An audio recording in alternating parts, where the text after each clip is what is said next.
Welcome to Health Oddity, the show that strips away the jargon and hype surrounding all things health and fitness to help you live a long, strong and energetic life. Lining up at the bar this week, here's Peter Lant, Paul Bassett and James St. Pierre.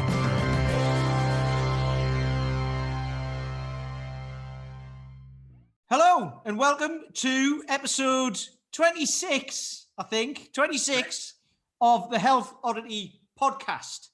So, I am here today, as per usual, with co-host and bald man, James St. Pierre. Say hello, James. Hello, James. I'm also here with fellow co-host and bald man. To be fair, they've both shaved their heads, but Paul Bassett. I'm offended. Can you you not see? The only reason I'm saying it, if you're watching on YouTube, right, I've got a lockdown haircut going on because I'm not a bald man, and I probably should be. Anyway, I've got luxurious locks. You need to give the impression to everyone who's listening to this. What, that I'm meant to look like this? Yeah, that I'm like Robert Plant or something. Yeah, okay, fair enough. Right. We'll go with that. I'll take that. Yeah. His younger days, not what he looks like now. Anyway, right. So we are continuing our 2021 of run with awesome guests today because we have the equally not quite as bald but with really short hair. So he's obviously doing all right. He's managed to get it cut somewhere. Mr. Paul Gray. Say hello very quickly, Mr. Paul Gray. Hi guys, hello, nice to meet you. Good. And nice to meet you again, Peter. Nice to see you again. So, you might need a translator for this one because Paul's from the northeast, same as me. I'm from Newcastle. He's from Durham, which is, well, he's a southerner, basically, south of the Tyne, but there you go. But I met Paul, when was it? 2017, I think, at Commando Temple in London. Mr. Mace Man, Rick Brown, was doing his workshop and you were there because you'd hosted him before, I think. Mr. Mace Man, who we've had on episode whatever it was of the Health Oddity podcast, that was ages ago, but he was pretty cool. And he's going to be coming over to James's place, hopefully this year. But I met Paul there and, we had a bit of a chat and stuff. And he just said, if you want to come up and see me in Durham and come to my gym and all of that sort of stuff, he invited me up. So I went up there 2 years ago. Spent a couple of days with you, which was awesome. Learned some iFlow stuff, learned some stuff about your philosophy, which was fantastic. Helped me out, helped my guys out as well with movement and mobility and what have you.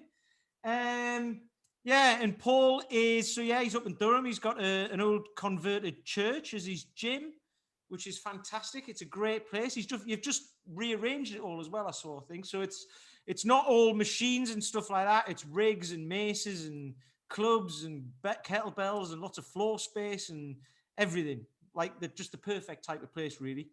Paul's he's a martial artist. He's many martial arts. He just told us before we started recording he was into boxing as well. He had his first boxing match when he was 6 years old. I don't know if that was a regulated one or in the school playground or whatever. We'll find out. And he teaches workshops all over the world. I'm right in saying anything. I definitely know you've been to the States teaching workshops and in iFlows and stuff like that. So if you can tell us a bit more about that, a bit more about where you started, Mr. Paul Gray, over to you. Okay, time for some waffle, I think. First thing is the lockdown haircut I do myself.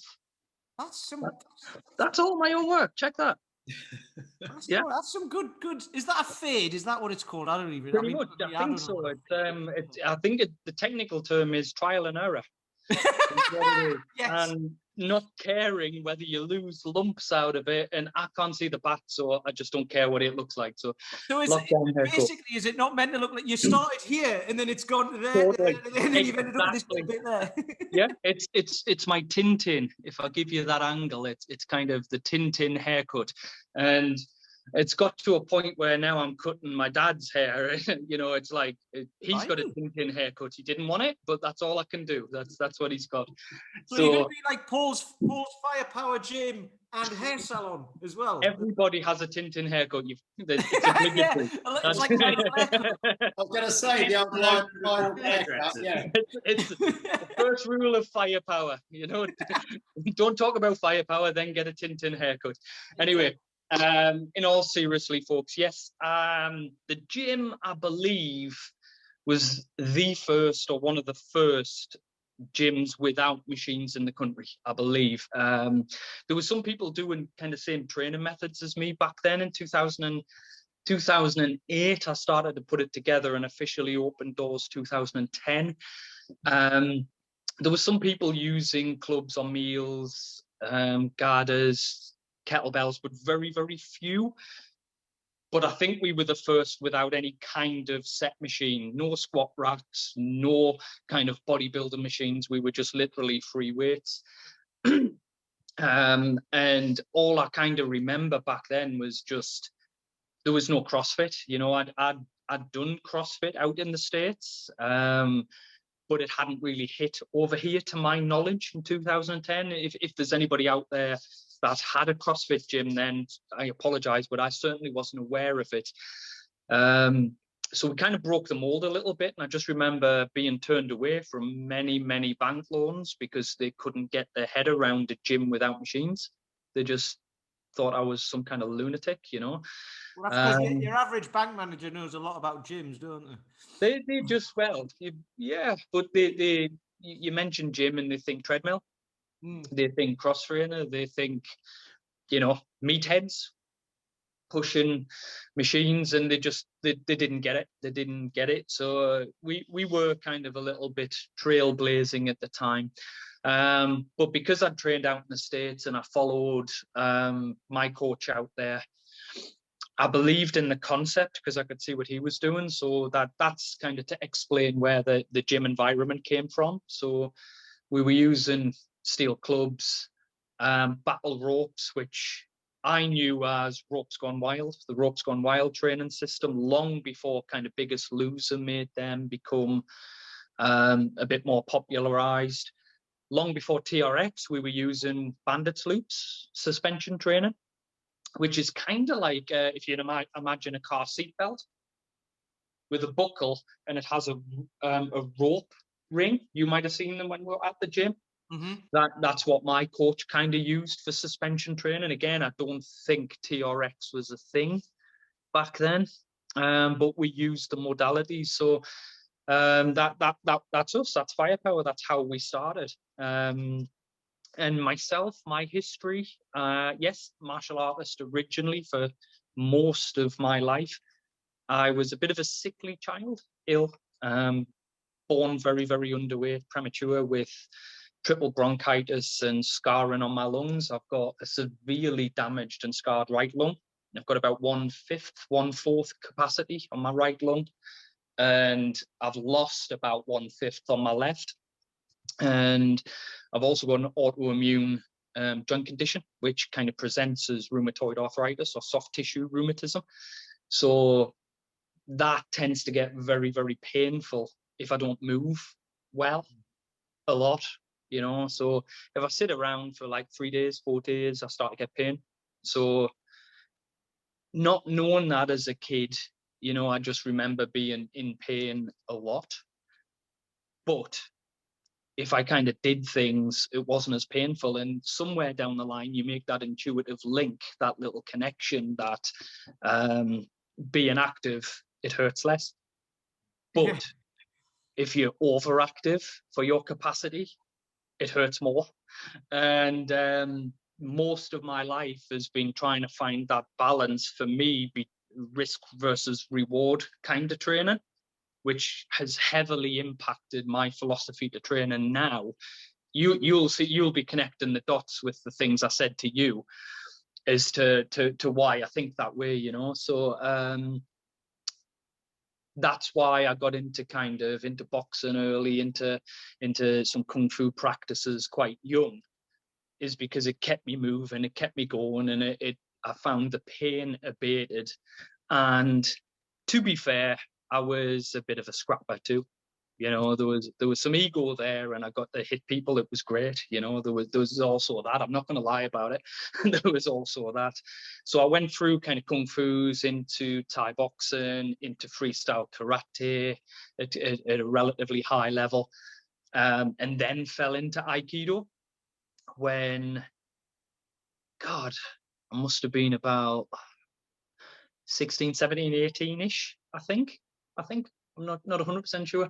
But by that time, when you've trained for so long and so many different kind of practices, and all of them are competitive based, fight based, I was already burnt out from trying to kind of compete with people and constantly pushing for the next competition, the next fight. And as a child, you know, that can be very detrimental.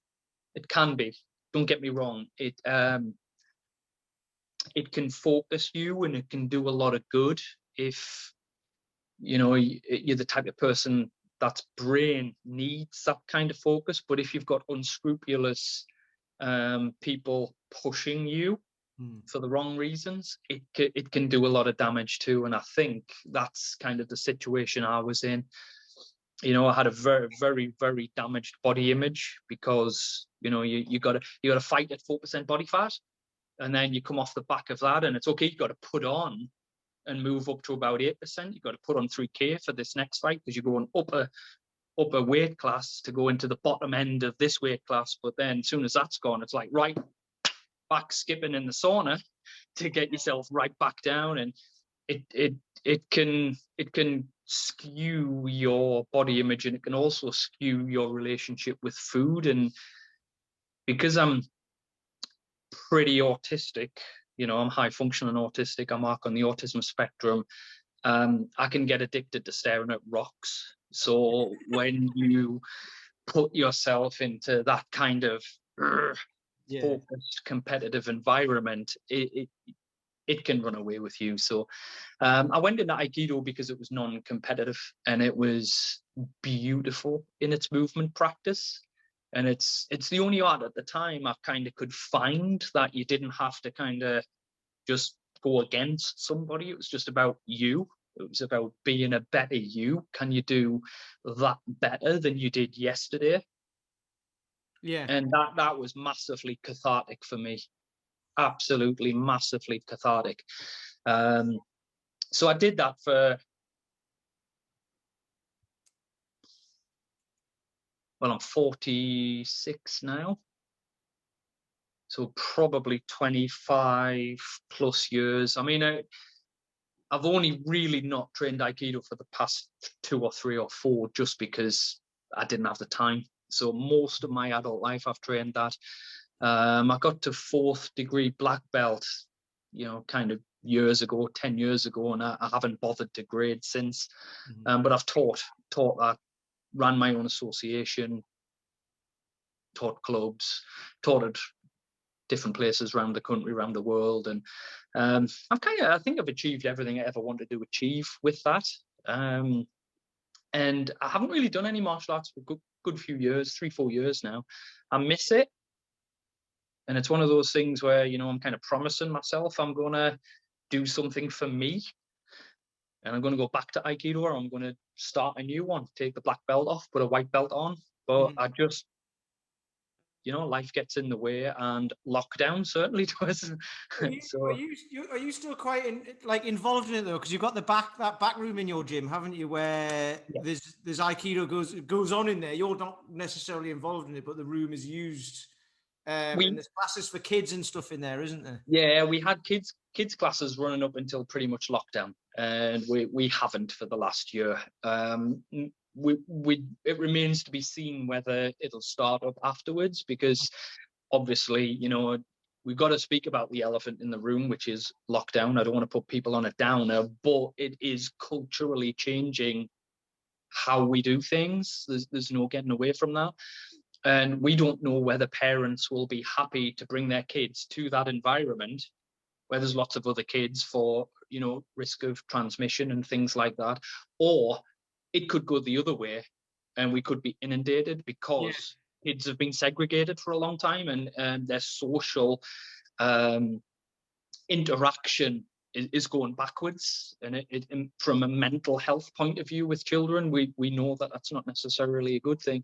So we don't know which way it's going to go right now. So it's just, suck it and see. Yeah. Wait. So have you read, by the way, the book Mastery? I can't remember I've got it over here. Okay, by who? It's by Dan John. I remember listening to Dan John on I think it was the Pat Flynn podcast, and he said there was an article in a magazine, and there's a book called Mastery. So I bought the book. It's from 1986 or something like that, and it's by an Aikido master. I can't remember his name. I'll think 1 second. How are you? Hi, Paul. How are you? George Leonard, he's called. He's an Aikido. He's the author of The Way of Aikido. Yeah, I've got that book. And his whole ethos in this is, I've mentioned it before on a previous episode, is just learn to love the plateau, because that's where most of us are going to spend most of our lives. And people are trying to bust through plateaus all the time, but you can't do that. So instead of trying that all the time, eventually, obviously you will, but you're still going to spend most of your time getting to a certain point and then staying at that level for a long time. Yeah. Which brings me on nicely, actually, because we were talking about this just before we started recording. So myself and Paul Bassett were talking about kind of our training programs. This is going to get confusing because Paul Gray said he hadn't really seen much of Paul Bassett. That's because Paul doesn't post much of what he does because it's boring. Same as me, except I do post mine because I don't care. You're committed to it. Yeah, because I don't care. But, and this is one of the things, it's like, if you want certain goals, you've got to do the boring stuff. So I posted something this morning. I'm doing 9 exercises at the moment. Yeah. Three a day over 3 days, twice a week. So it's 6 days, right? But if you watch Mr. Paul Gray online, he has got...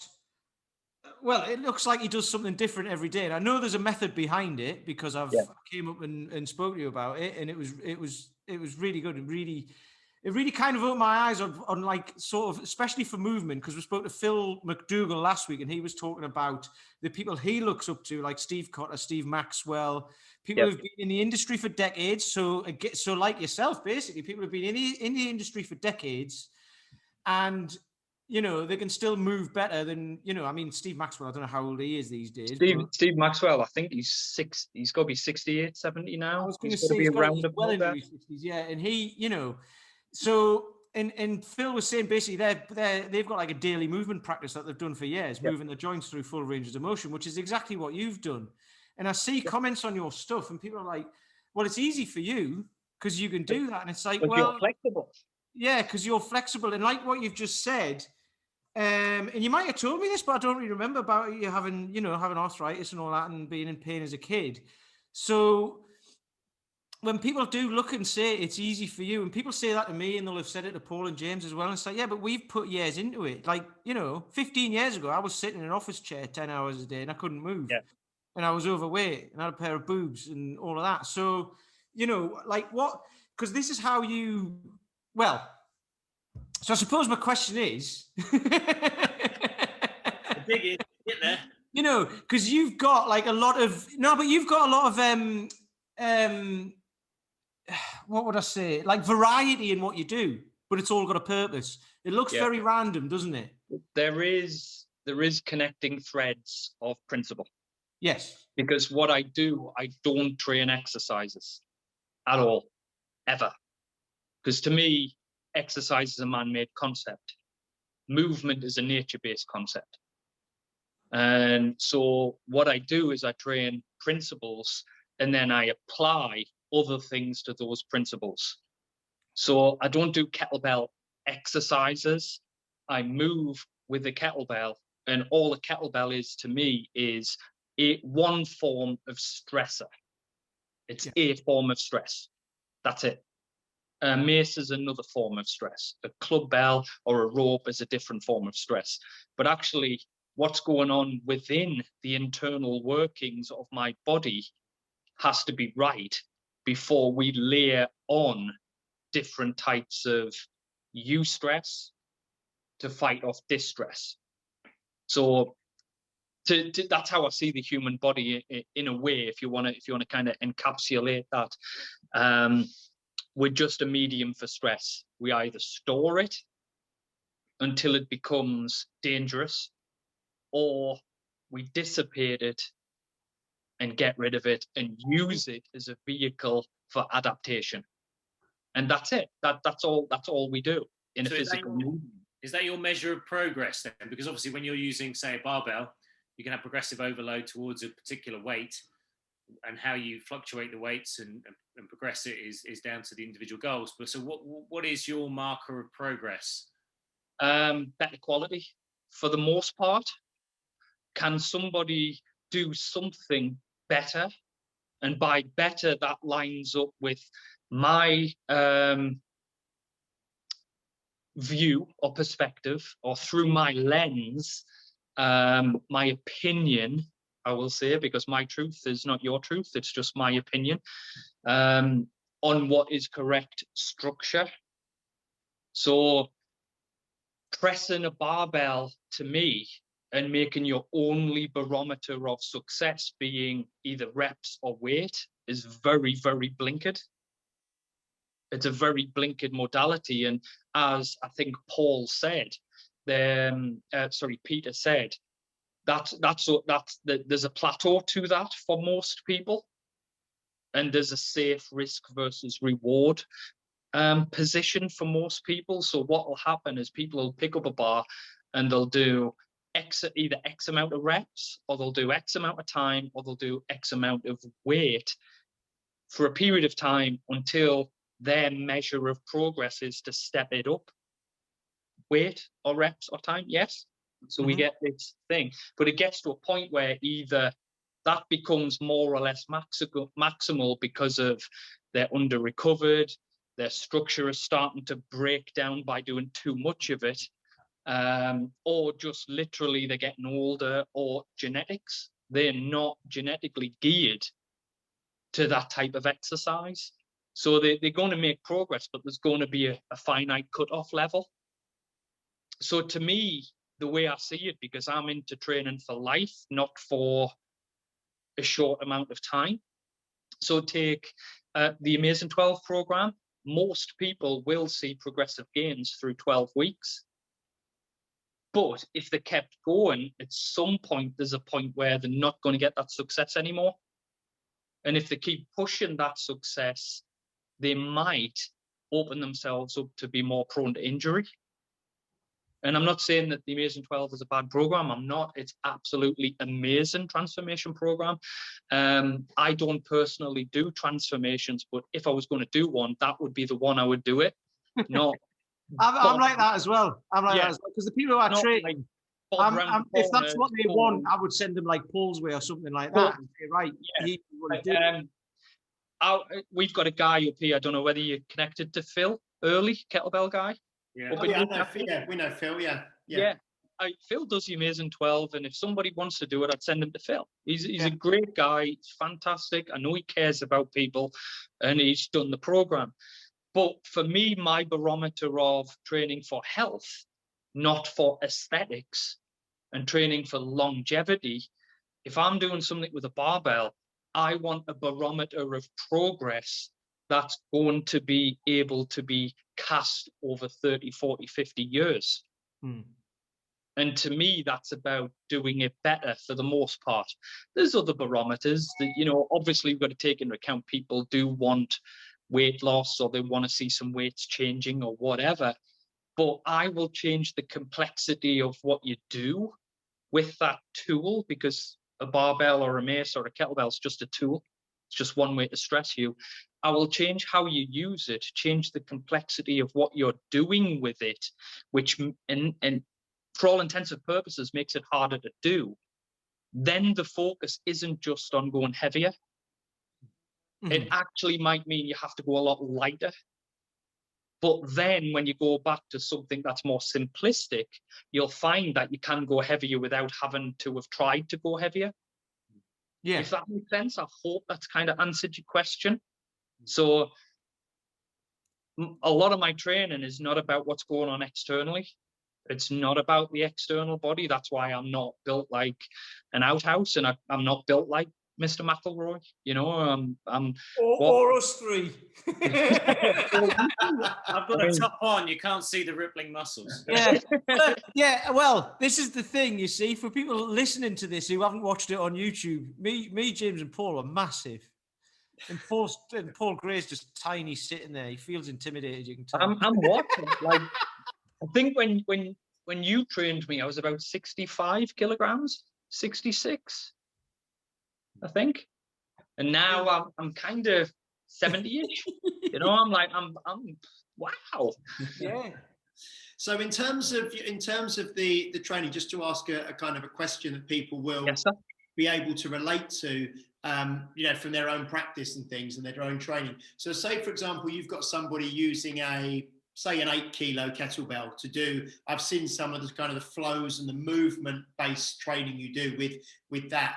I think what you're saying is you can do so much with an 8 kilo kettlebell to make it challenging and to make it to improve your movement with it before you maybe progress up to a 12, that you would see there's so many more ways to improve rather than just jumping up to a 12. It's back to what Paul asked, is like, you know, your barometer of success or progress, and I have many barometers. But the way I see it, it's only better is better. More weight, more speed. If you're a runner, more miles isn't necessarily a good measure of progress for everybody. You know, some people, some mutants out there, and I love Steve Cotter to bits, and he's just a mutant. He's one of these mutants. Steve Cotter could jump in the air, backflip, and land on his head and wouldn't get hurt. He's phenomenal. Most people are not like that, and I'm not like that. You know, I can't go running and just every week add on 5 miles and keep going without breaking down. So to me, having that as being your primary barometer of progress and success for life, for the vast majority of my clients, which are just regular people, is just dumb. It's stupid. You know, just going faster or just going harder or just going more or just going more weight or just going this isn't always the best way to do it for average people. So my whole training philosophy is based around finding different ways to do things and then layering on like that. So let's say that 8K kettlebell is appropriate for client A to do the basics with.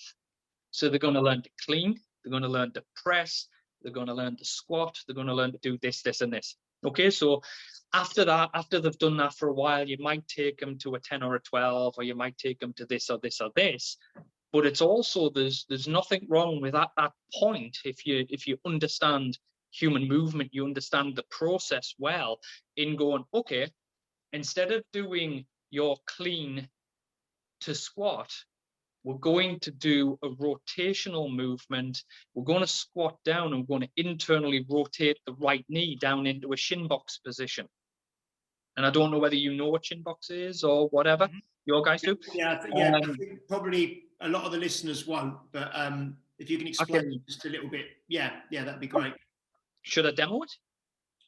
No, because I think they'll be listening to, most people will be listening, but if you can... So they'll go down into their shin box. Now, okay, they can do a clean and a squat with a 12 or a 14 or a 16, but dropping down into shin box, they can't do that. So you drop them back down to their 8 or maybe even to their 6. And you get their hips to do a movement that is more challenging and more complex.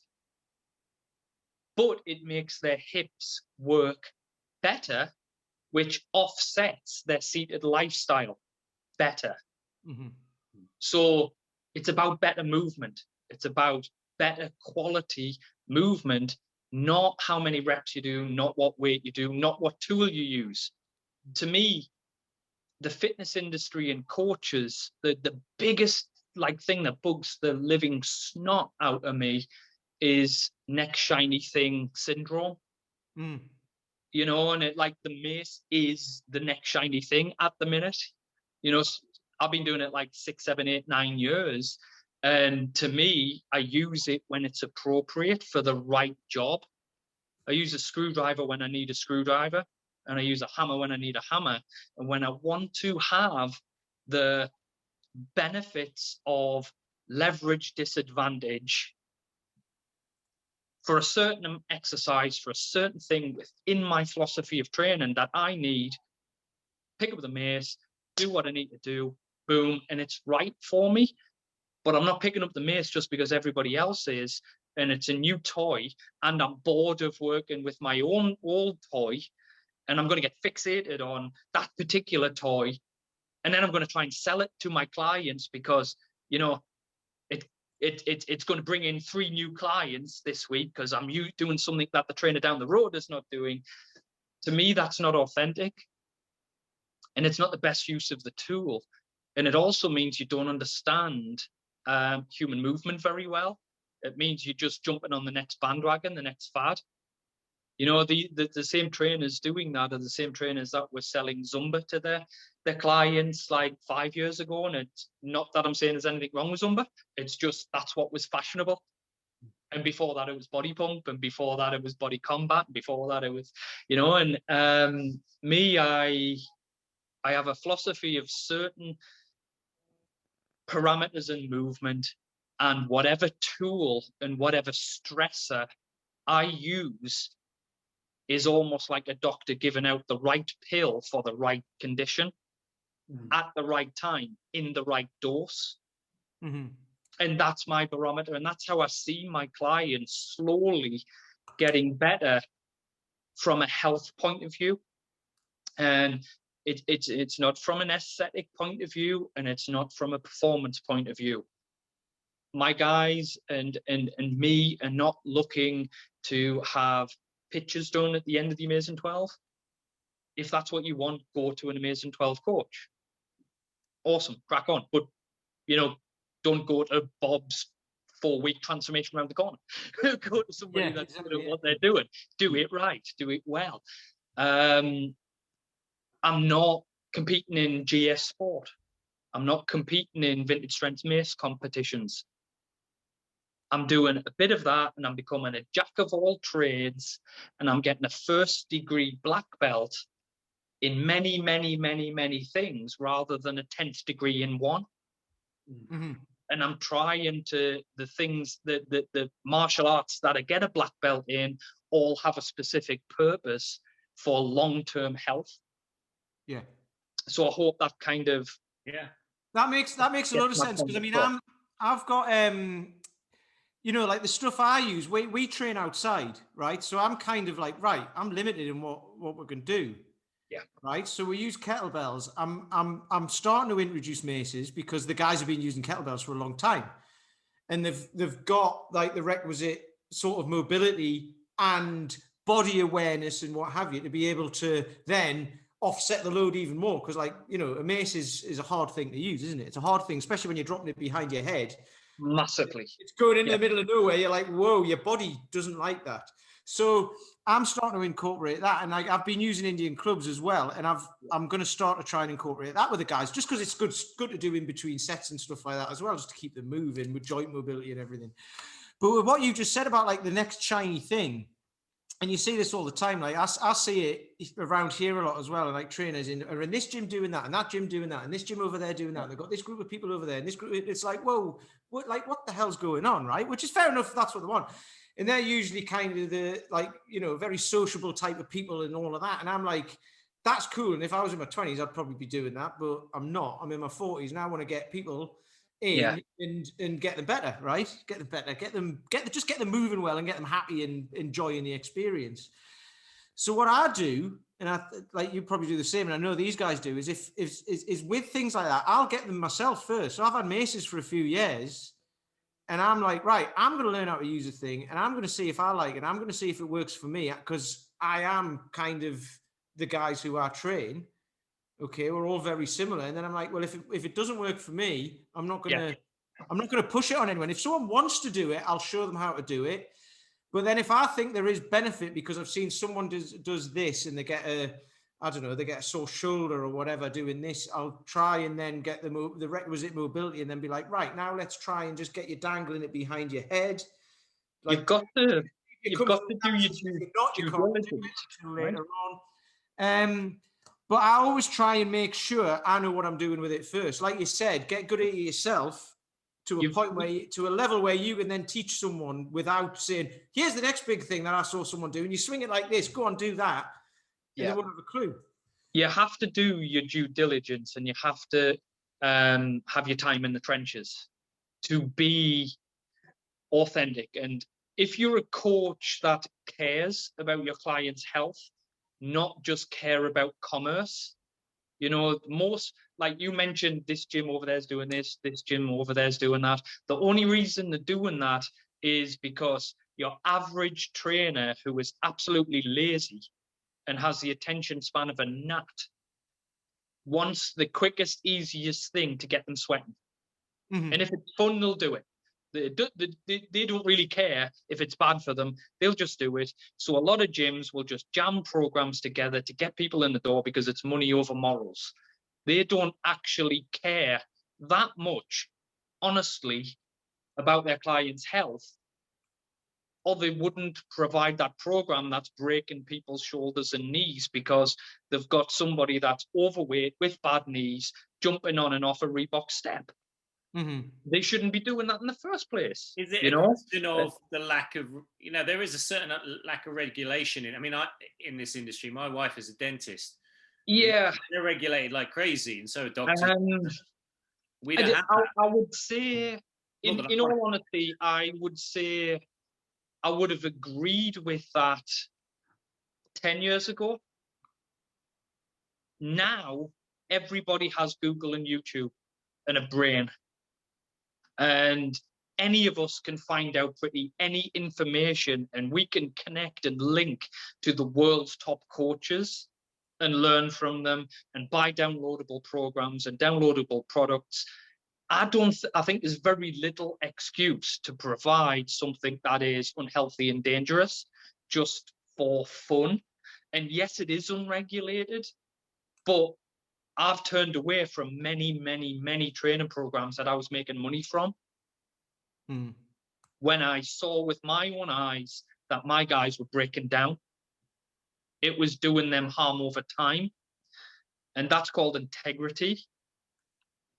And that's called caring about your clients and saying that, okay, it's making money, but I'm not going to do that anymore because you've got a knee injury from doing it, and so have you, and so have you, and you are just, you know, your shoulders going or whatever. And anybody that's had any amount of years in this industry should get to a point where they can hand on heart say, well, do I care about money or do I care about people's health? And I feel very strongly about that, and I fucking call them out, and I've been calling them out for 20 years. And I've walked away. I walked away from CrossFit. I could have started one of the first CrossFit gyms in the country. And I was training CrossFit modalities then, back when it was way less competitive than it is now. And it's become more and more and more competitive, and it's become more, it's been marketed very well. So the competitions have become bigger and there's more money in it. And I chose to do a different modality. I chose to do TACFit and to teach TACFit instead of doing CrossFit, which I probably would have made a huge amount of money from. But I looked at the two modalities. I did what Peter said. I trained both modalities for a long period of time, and I beta tested both with my clients. And I went, in my opinion, this one's way safer over time. Yeah. Not right now. We'll be all right. We'll get away with it for a year or two. But right now, at this point in time, 10 years ago, this is the one that's going to give my clients the most benefit. Nobody's heard of it. Nobody knows what it is. I'm not going to get people in the door from doing that modality over this modality, but will my current clients be healthier? Yes, I believe so. So I do this. So it's that kind of analogy of, you know, when you join a new phone company, you know, you jump from one to the other, and they give you that kind of beginner's deal. Yeah. But the people that's been with that company 5 years are paying much more and getting screwed for their loyalty. I think that's wrong. I look after the people I have right now, and I don't worry about who's going to come in the door wanting a half-price deal. I don't care about that. They're not going to get it anywhere, but I'm not even marketing for it. I'll look after who I've got. So, again, not trashing CrossFit, because in the last 10 years, CrossFit has come a long way, a long, long way. I remember the think tank of the people that put CrossFit together, and then how it was interfered with internally, went downhill big time for a good few years. And then it started to pick itself up, and they're doing more due diligence on the health side of things now. But at the time, I'm talking about at that period of time, I made the choice for health, and I always will. The thing you said there, I mean, my ex-wife used to do CrossFit actually at a place in Bath, which was probably one of the first ones, because when you're saying about opening up, this was in like 2012 or something. She started doing it. That's when it started to land over here. But the one in Bath has got a good reputation, I think, because I think it's like anything else. Like you get good and bad representatives of it, right? Absolutely. And you get ones who are just like, right, we're going to get you in and smash you to pieces with the barbells and get you doing high reps and all that. And then other ones are like, right, you're this age, you can't move very well, you're not doing Olympic lifting, but you can do other stuff in the style of CrossFit and get sweaty and all that. Okay, so I think there's like, it gets a bad rep, but I think that's the problem. That's the problem, is they sold that they dropped, or they sold it as a modality that people latched onto and realized they could make a lot of money quite quickly, in which case you got the wrong people. So that's what I was going to say next, is that's what I like with what you said there, is you can have these things. So the integrity thing, you can have these things and you can use them on yourself. And then you start to train other people in that style. And then you go, hang on, I've got a sore knee and my neck's a bit achy. And then someone down the road, a year later, the same people start coming in with the same injuries. And there's a common denominator, and you're like, oh, hang on. Yeah, well, but that's where the problem can be. You go, well, it doesn't matter because this thing's dead popular, so they'll go somewhere else. But there's a whole load of new people coming this way, and that's why, and that's a business model, right? That's like, it's like you said about loyalty is not rewarded anymore. We're in a throwaway culture. Loyalty doesn't get rewarded anymore. Nope. But I know that us four, we value loyalty. Loyalty is what we want. Because we also provide. Loyalty pays your bills every month. You know what your income is every month. So it's that's like that with training as well. Whatever you invest in it. So to bring this back to what the listeners will be looking for is like, how do I get fitter and stronger? Who do I trust? What do I do? The investment you make in it, if someone values you and they are there and you value them back, you've got a good relationship, and you're going to have a relationship for years to come, because that person is going to be like, right, you're not getting what you want from me. Either I'll go and send you to someone who I know who's very good, who will. So like an 8-12 coach or whatever, if you want body transformation or do that, you can go whatever. Or I will find a way that I can help you. Yep. If I don't know of someone else who I trust who can, I'll find a way that I can. Or I'll find someone who can, I'll go out and network and find someone else. So that's what's missing from the bigger box stuff and all of that. And we're kind of like more smaller operations. But I think that's what certainly in my world and the things I've been listening to, like the podcasts I've been listening to, there's more of this coming out now. The whole pop culture of fitness is kind of, or I feel like it's starting to disappear. But maybe that's because I'm getting older and I'm just not listening to that crap anymore. Yeah. Actually, I'm a bit more discerning now, and I know that to live longer, like what Phil said last week, is what I'm doing now. Going to be good for when I'm 80. Yeah, I'm starting to think a lot more like that, and I think, as as people mature and get older, everybody, they start to think like that anyway. So it's not a lost cause. It's just the fact that there's just so many people out there who you know, are of a certain age and just want the next shiny thing. I think it's because we've all done it. We've all done that. Yeah, definitely, and it is a cultural thing to a degree. It's an age thing, but it is a cultural thing. I mean, the more we're bred to have everything yesterday, this culture of convenience. You know, we can sit in our house, call Amazon, and get a new phone. You know, sometimes the same day, if not the next day.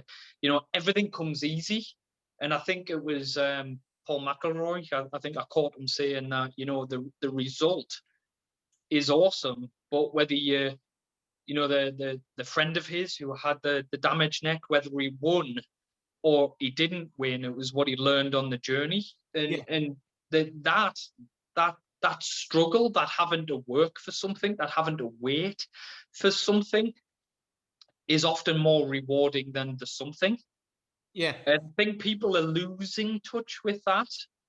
I mean, in my day, you know, you had grandfathers and uncles that would take you to the shed and teach you how to make something out of wood, and teach you how to use a chisel and how to use a hammer, and help you learn to create something yourself with your two hands. And then my dad would show me how to change the chain on the bike and tinker on with a car. And then there was another role model that would teach you. And it was all about learning things for the sake of learning things that made you more self-sufficient and better at problem solving. But it was the journey of spending time with that person, creating something together, which was actually more important than the fact that whether you got your bike chain fixed at the end of the day. When you're a kid, you can only think about the bike chain. Now, I think about the time I spent with my dad, fixing the bike chain. So with that, I've done what Paul's done earlier. I had a point there. Yeah, come on, want me to? I've remembered my point. But it's all right. It was about lockdown, so it's not really relevant. But with that, that's one of the things, right? So there's a throwaway culture now of like, you get things yesterday, you can order stuff, you can order, if something breaks, you order a new one, right? And it'll be here tomorrow. Years ago, if something broke, you fixed it. Yeah. Or you worked out how to fix it or whatever, and you couldn't go on YouTube, you found the bloke in the street or the lady in the street or whoever could do the thing, and you'd go and ask them, because there'd always be someone who could do, because everyone had a trade as well, right? My old man was a French polisher, right? So, you know, he was good with wood and what have you. The problem is, apart from landfill and all that sort of stuff, that this stuff gets thrown away, the biggest problem is you can't do that with your body. You can do that with pretty much anything that's manufactured, anything, but you can't do it with your body. But people do, and that's my point. People still do. Yeah. When people train, they either train what they want, i.e., it's fun. I like climbing, so I'm going to now climb at every given opportunity for the rest of my life. I like rowing, so I'm going to become a rower and I'm going to do everything about rowing. Or I like kettlebells. They kind of fixated on what they like, or they train what actually makes their ego feel good. That's 99% of trainers, or 90% of trainers. So if it's getting that personal best every single session by going heavier, then heavier, then heavier, then heavier, that fuels the ego. Is my chest getting bigger? That fuels the ego. I'm not saying you shouldn't do it. I'm just saying this is my philosophy, looking from the outside in as to why people train. And it's one of those two things. And they often are destroying their own body and health to facilitate those two things. So they're like, I'm getting fitter. Yeah, but you're getting more unhealthy. And that analogy is like, you know, I say it all the time. And again, it sounds like I'm bashing CrossFit and bashing marathon runners. They're just analogies to make a point. But you see the guy running around, you know, his 3-4 mile route twice a day, every day. That's like the Walking Dead. You know, his joint chain is destroyed. His knees are wrapped up. He has chronic pain in his back, but he keeps on goddamn running. And that excuse of, well, it keeps my heart and lungs healthy. I'm fit. I can run 4 mile or 5 mile or 6 mile. Well, that don't mean shit to me. You're in pain, dude. Yeah. You can't bend down and put your socks on in a morning. You're not healthy. So that barometer, if I walk into any training facility and I see people bandaged up with rock tape and are in chronic pain, then the training methods are not healthy to me. They're not functional, if you want to use that word. Function means to function. Functional training's got nothing to do with standing on a Swiss ball, juggling kettlebells. That's not functional. That's a circus trick. The only barometer to functional is, does somebody move well and is somebody not in pain? So if you are, your training methods combined with your lifestyle, combined with your habits, combined with your hobbies, are what's contributing to that pain. End of. It's a fact. Well, it's one of those things, because pain isn't. Sorry, Paul. Yeah. We'll get back to that. But because that's one of the things with pain, people go like, "Oh, it's, I don't know how this happened," and it's like pain. Well, it didn't jump out of a bush and get you. Unless it's a trauma. Yeah. Pain doesn't just show up. Pain doesn't just show up. It's an accumulation of what you've been doing for the last 5-10 years, isn't it? Yeah. Stress. Someone all of a sudden goes, "Oh, my shoulder's really sore and I can't work out why." We'll get deep into this. Pain lives in the brain. It doesn't live in the body. Exactly. Yes. End of. Yes. And at the end of the day, most people will get stress-based tension first. They're usually not aware of it because they usually don't put themselves into a position that highlights that tension, that it's there. That's why I train so many different planes of movement, because they're all designed to test the chassis. I go into one plane of movement and I feel tension. I know certain parts of my body are overworked, in which case I've got to do something to take that tension away. It's a test. It's a testing system. So first it starts as tension, and that is your subconscious starting to put the handbrake on. Mm-hmm. It is telling you you're doing too much of something or not enough of something to compensate that. Yeah. Then it becomes a niggle. That's the next click on the handbrake. Eventually it will blow out. If you keep on doing what you're doing, your body's been telling you for a long time, you just either haven't listened or you haven't had the ability and the understanding of how to listen. And the map, the roadmap on how to deal with it. And that to me is what I do as a coach. I teach you how to listen and understand what's going on in your body, even though you're not consciously aware of it, because it's all done from your subconscious, trying to put the brakes on to keep itself safe, because your subconscious only understands one thing, and that's survival. Yeah. It does not give a shit about anything else.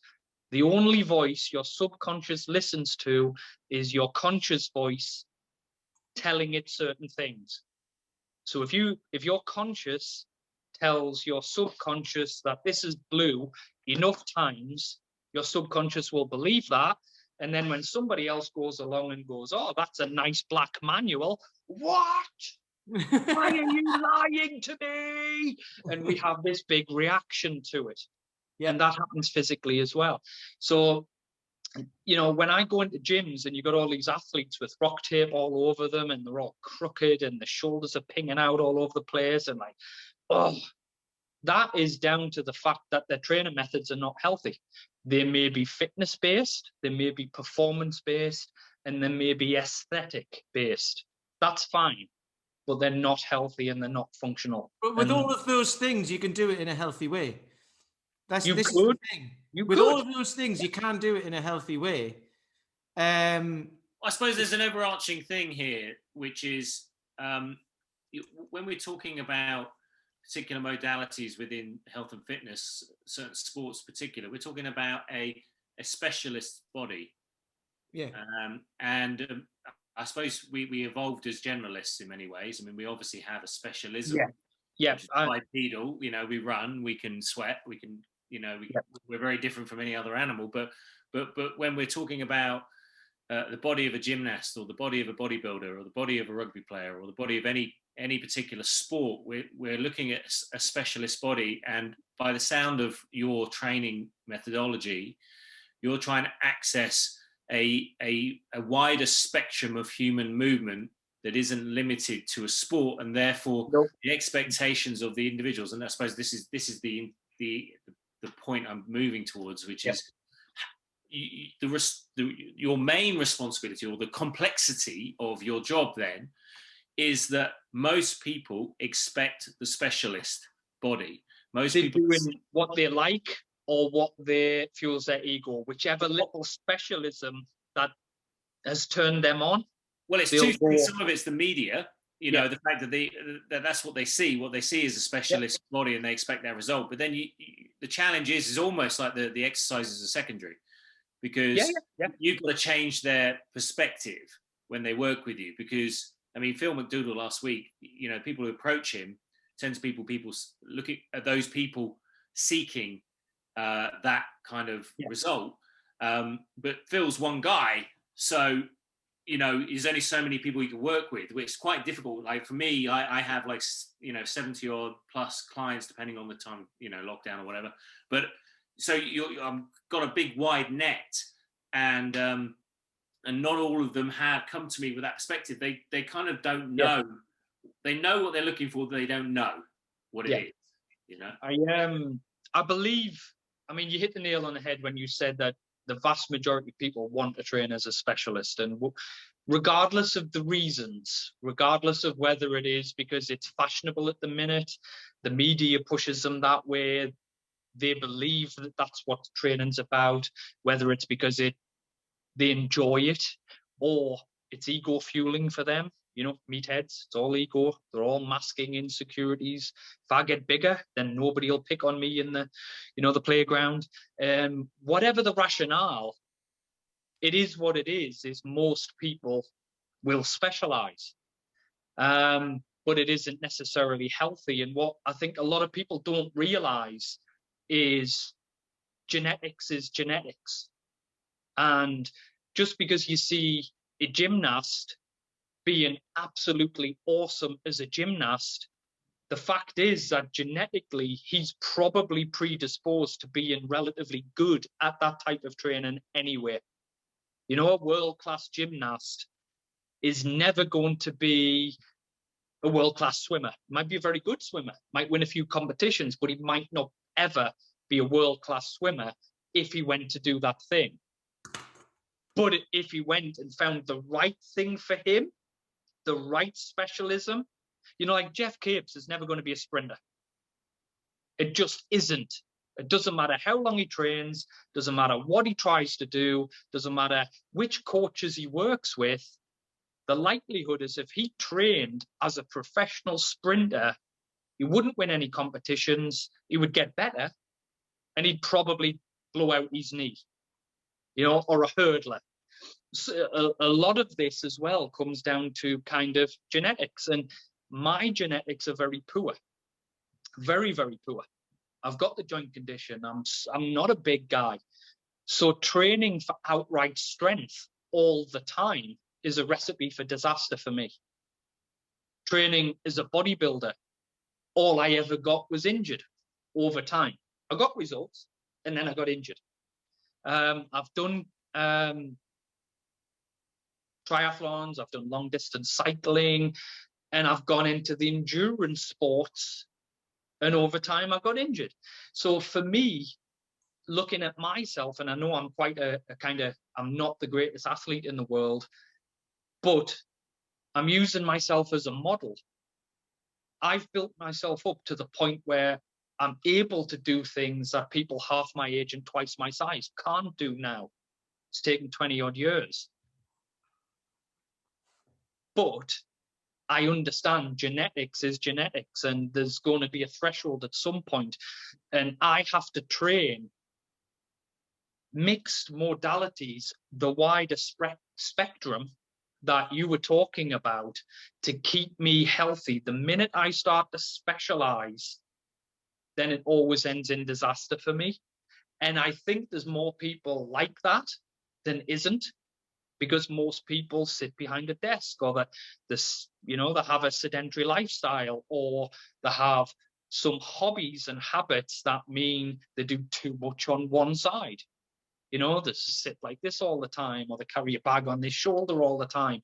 And the minute they go trying to push weight, oh, well, I keep hurting my shoulder. All right, well, let's not push weight for a while.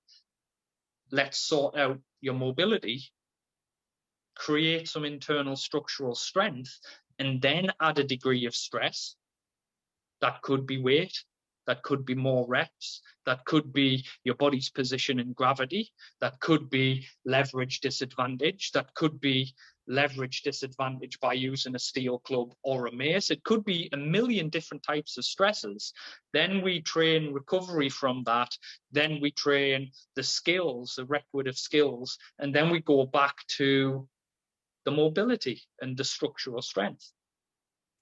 And we keep layering and broadening their spectrum. Over time, they can strength train and they can specialize because they've got a foundation of health first. And I think that's the problem with a lot of the fitness industry. Everybody's trying to specialize and compete from day one. And they haven't got the foundation of health because they don't understand the Triple H concept of art of functional movement. And to me, the Triple H is habitat, being seated lifestyle, and the damage it does. We all drive too much. We all use computers too much. We sit too much, yada, yada, yada. Then there's hobbies. So whatever hobbies you have, do you play golf? Do you row? Are you a climber? Are you a cyclist? Are you this? Do you sit making models? Do you read a lot and hold your book on one side? Whatever it is, it's going to contribute to a skewed structure. And the third one is your habits. Do you eat like this all the time and wonder why your opposite side of your lower back's cramping up? Do you stand with your weight on one leg and your knee turned in, like ladies do, all the time, and wonder why your medial tendon hurts when you go running? Because you're pounding the shit out of something that's buckled. They don't understand that. It's never been explained to them, and they've never been given a training modality that will fix all of that and allow them to then specialize. They just go into the specialism and then start adding whatever the barometer of progress is within that specialism, which could be more time, more distance, more weight. And that's what I firmly believe. No, that makes sense, because I think people, especially as well, if you've done stuff when you were younger and then, like, you know, you get to our age and all of that, and it's like, right, I haven't got much time left, so I better fast track it and get it done quickly. And it's like, no, you've still got to rebuild that foundation. You've still got to get it. That's that. I mean, I had a guy come to me who did, I think he was 46 a few years ago, and he was doing triathlons. But he said when he did the running phase of the triathlon, he got unbearable pain in the arches of his feet. And I was like, oh, that's two words. Unbearable and pain just don't go together in my opinion.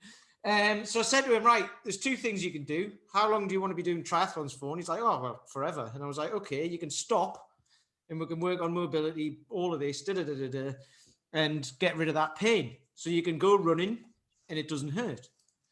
Or, you know, you can just carry on doing triathlons for a couple of years and then blow out and then stop. Yeah. And he didn't join us. He was on a 2-week trial. He didn't join us because he went and joined somewhere else that had a pool. Because then he could train for triathlons better because it had a pool. And I don't know what happened to him because I haven't heard from him since. But you know, hopefully, people with that are always trying to put a plaster, like a band-aid, on a shark bite. Always. That's an interesting thing you should say that, because sharks don't bite you; they just feel you with their mouths. This is what Bill told us last week. They've got that feeling tends to rip legs off. Well, yeah, it's like, well, I've got this funny feeling going on. The analogy still works. They're trying to find the quickest, most laziest fix for their problem to allow them to do the same thing that's hurting them. Yeah. And that's the psychology of people. And when it's realistically explained from a place of caring that actually you can't do that, this is going to take time, you're going to have to do less of what you like, more of what you need, until you can get that balance like this. They just don't want to know 9 times out of 10. And the worst offenders of this are coaches. Coaches are the worst than bloody clients. They will not let go of something they think is fashionable or they're liking at the minute to do something they need. I'm just aware of the time. It's 10 now, so we've got like about 5 minutes left. So I was just going to say that's an interesting point you've just touched on there, though, is that you can have a client who'll come to you and say, like, I want this, and you'll be like, right, what have you done to get towards that? Well, I've done this, this, and this, and this hurt, and da-da-da. It's like, right, let's take a step back, start you from the beginning. But I haven't got time, but you will have time if we do that.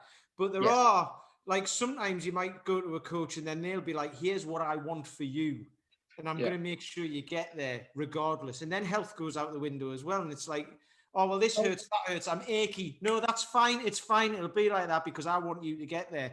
And then it can become about the coach's ego rather than like working. Like I was saying earlier, it's a relationship, which is why, we were talking about it earlier, like your £10 a month programs, your 25 quid a month gyms and all that sort of stuff. It's like, fair enough, you might get something out of it, but the relationship is there, and that's it. You have to invest in the relationship and not just money. You invest time. The coach has to invest time and money in it, in their own education. We were talking to Phil last week, and he said he'd spent multiples of thousands on education. We all have as well. I mean, God knows how much I've spent in the last however long. How long have I been? Like 7 or 8 years. It's a lot of money. Like these things will go on cost thousands of pounds for a weekend. And it's plus like all the support you get after it and all of that, and it's that constant learning. And I know you guys will do it. I've got like I don't put away a certain amount each year, but I'm like, I'm going to spend like, 10 grand this year on learning stuff. I mean, one thing that gets me about, coaches, like you said, a coach will get addicted to Olympic lifting and then he'll prescribe it to every client he's got.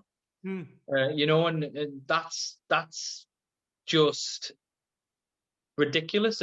That's the same as me giving all of my clients a sport-specific program for cricket. It's about as logical as that. You know what I mean? It is. It's like, well, I like cricket, so let's train as if we're going to be a professional cricketer. When, Doris just wants to be able to get out of a chair on a morning, and this is again the short-sightedness of so many people in the industry. They're doing it as a lifestyle hobby because they like it, but they don't genuinely care enough about people as human beings, people, to actually really think about what that client needs. So I train solely for health. So what I try and do is, like, yourself, I try and shoehorn what that client needs into some of what they want. I hide it in there because most people will not just go, screw it, I'm going to stop doing the triathlon training until you fix my feet, and then I'll phase it back in. They just won't. So you hide what they need in with what they want, but you have to be very, very clued up and very smart to do that, or at least have enough years and experience and time in the trenches. But if they persist in not listening, then I sack them. Because they eventually are going to get hurt, they eventually are going to leave, and then they're just going to badmouth me that I don't know what I'm doing, or they didn't get what they want, or I send them to somebody else that can give them what they want in the first place. And I think that's important as trainers and coaches. We have to start being a little bit careful with, do we interview our clients or do they interview us?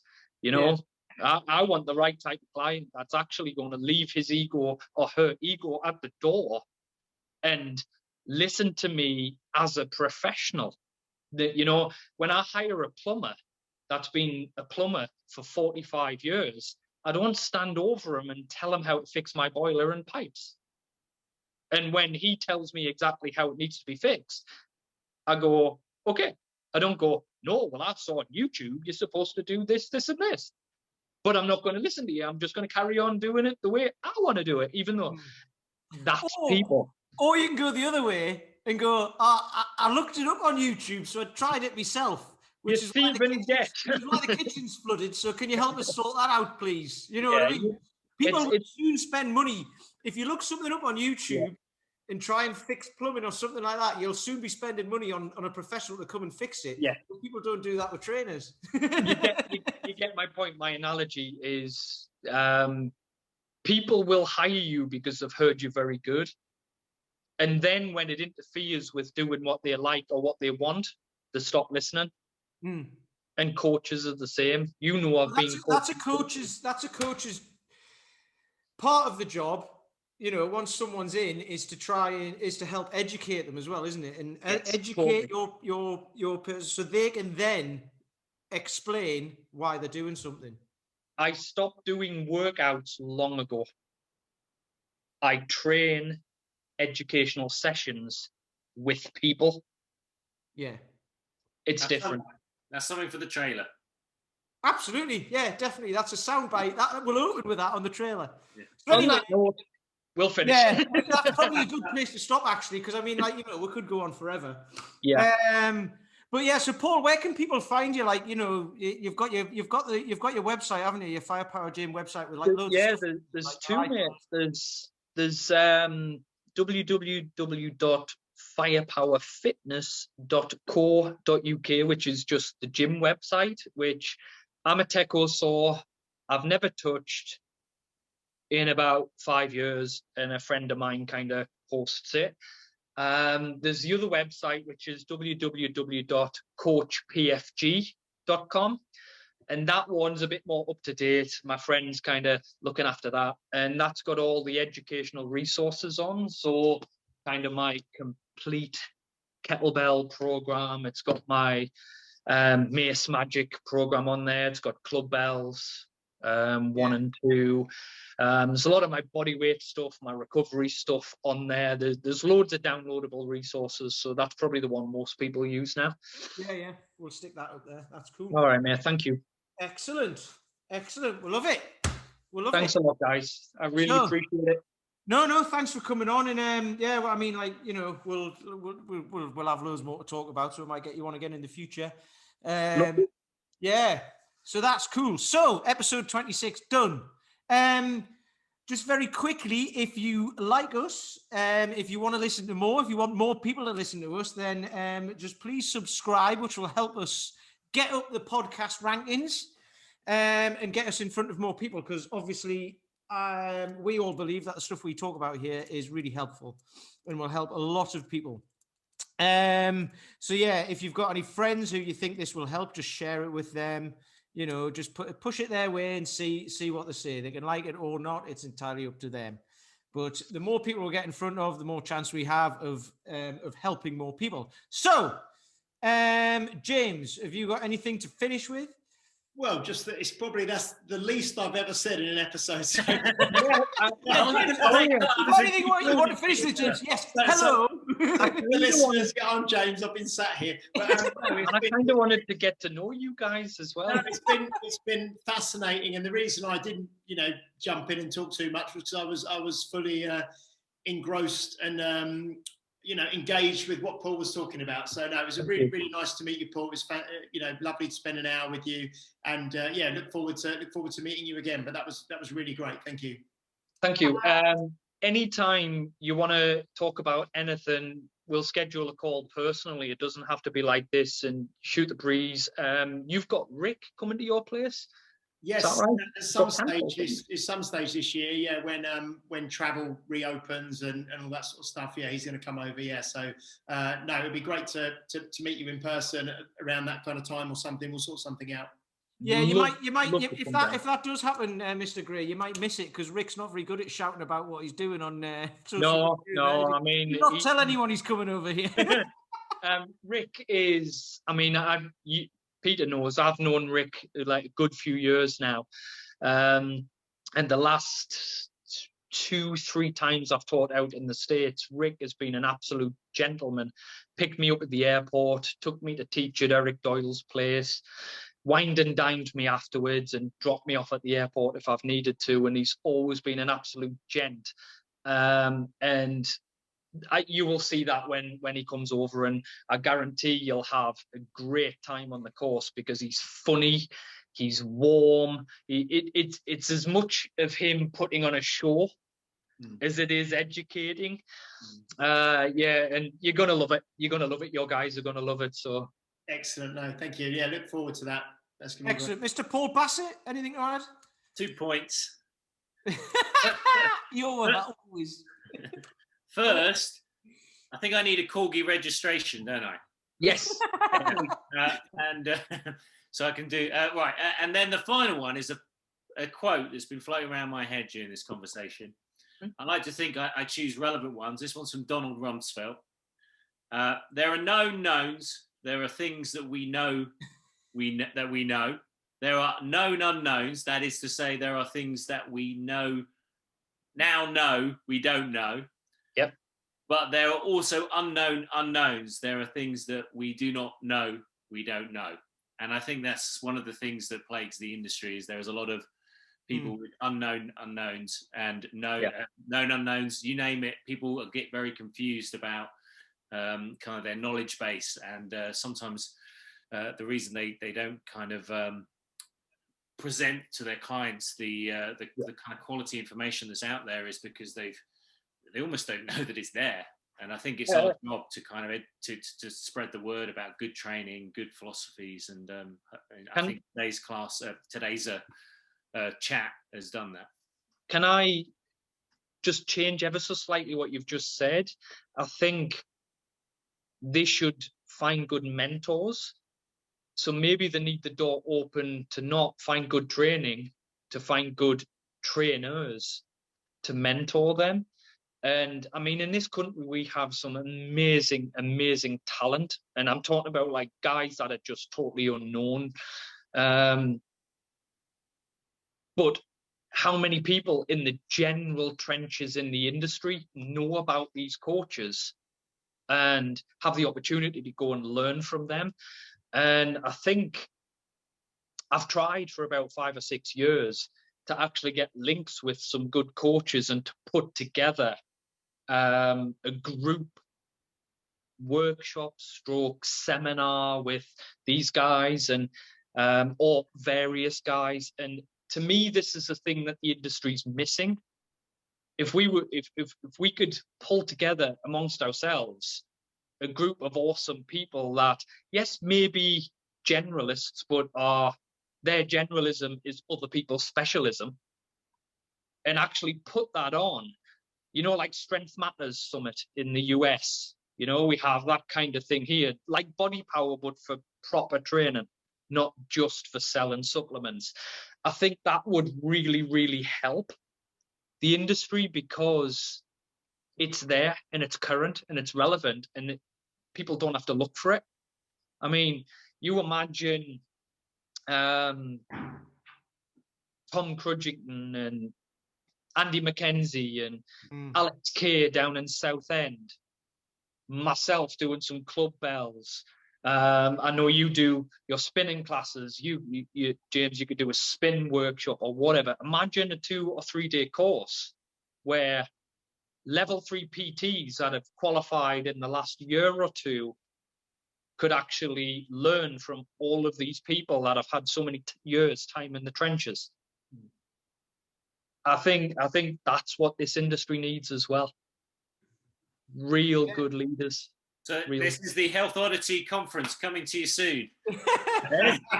Don't listen to Paul, right? It might do, you never know, but just whoa. Hold it there, because people's expectations will go up.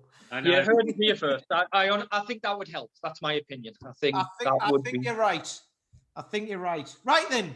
All right, guys. Thank you. We'll have to wrap up there, I'm afraid. So yeah, we're all done. So thanks for listening again, and we appreciate you all. And we'll see you next week, where we've got Adrienne Harvey all the way from the States. So we shall see you then.